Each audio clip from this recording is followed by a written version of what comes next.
Hi and welcome back to One Acre here in the Napa Valley for another beautiful afternoon here in the Yountville district. Well, the vineyard is all established and in place, and we're very excited because a little bit later this afternoon we're actually going to be receiving delivery of all the plants that were grafted up at the nursery that we looked at. Now before, of course, we start planting, one of the most important things is to actually have water being able to be discharged to each of the locations. You may remember from our last episode, the water is going to be discharged through these small emitters right here that are actually tied in to our drip line.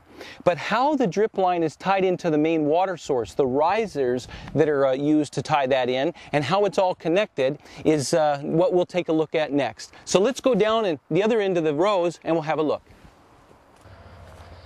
So let's take a look at the main line, how it's tied into the risers and how those actually tie into the drip line itself.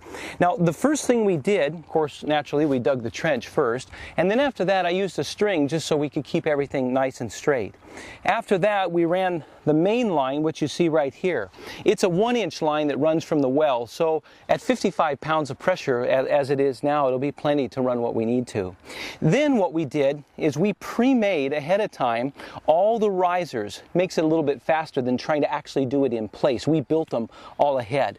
And then you can see from here that this is a rigid PVC, but down here what we actually did was we installed a flex line, so that way if I ever run into it with my lawnmower or we're rototilling or something, there's a little bit of flexibility in that so it doesn't so that it doesn't break down underground.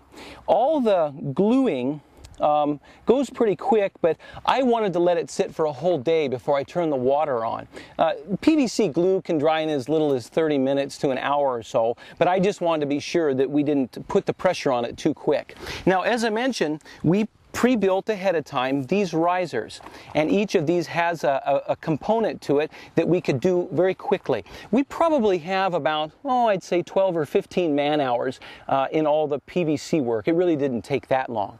But there's about 1, 2, 3, 4, 5, 6, there's about 7 different pieces to this that once it's all glued and in place, you can just splice it right in. And then because the line here varies in the trench, we use the flexible line to make up the variations in the main supply line. So let's go take a look at the different components here that this is made up with and how those go together.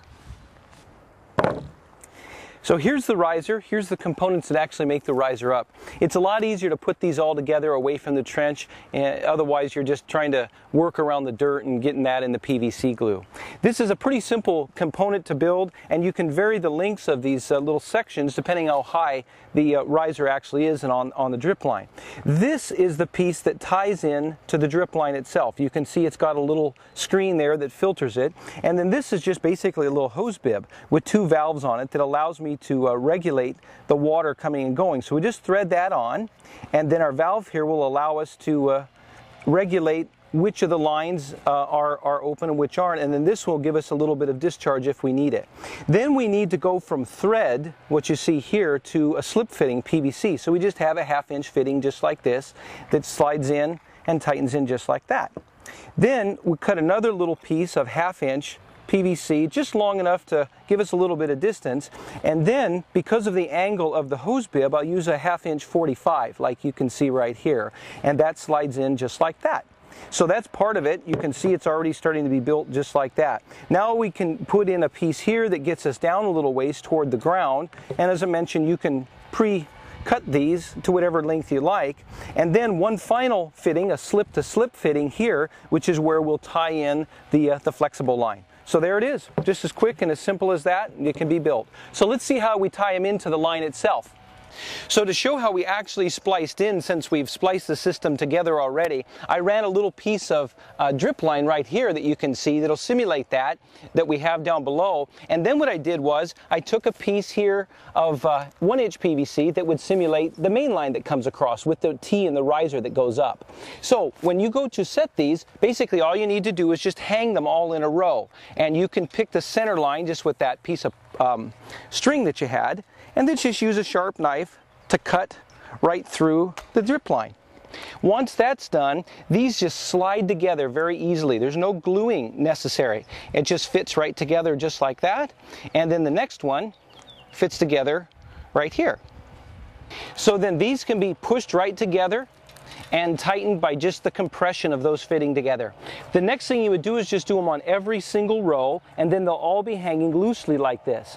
Now, underneath we'll have the main line, the supply line, that has the T. This is 1 inch on either side and 1/2 inch in the middle.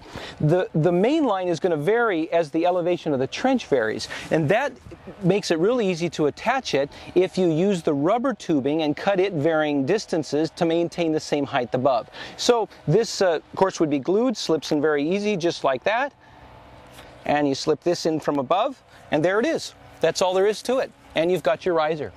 So really now only the last thing to do, or the last thing to do with our drip lines, turn the water on and purge the system. So the glue is good and dried by now, so let's go turn the water on, we'll purge the lines out and see the emitters get underway.